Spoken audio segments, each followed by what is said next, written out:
কি ডাঙৰ লিখলি আমাক একদম পিঠা কৰি লাগিলে আচল লাগে ৰঙা আকা মই নকলিছ লগত থৈছো বেয়া নকৰবি ৰঙা নেকি বেছি ডাঙৰ ডাঙৰ নকৰবি সৰু সৰু ইমান ইমান কৰি দিয় সৰু সৰু নহয় মিডিয়াম কৰি দি মাহতে নিশ্চয় কিনিম আছি আহিলে ভিডিঅ' কৰি আছো মই ডাইৰেক্ট উঠাই দিম পেলাই নিদিবি আমাৰ হাঁহকেইটাই খাব সিফালে দিয়া নাই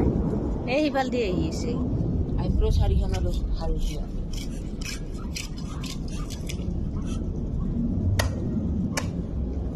বাবু পাপা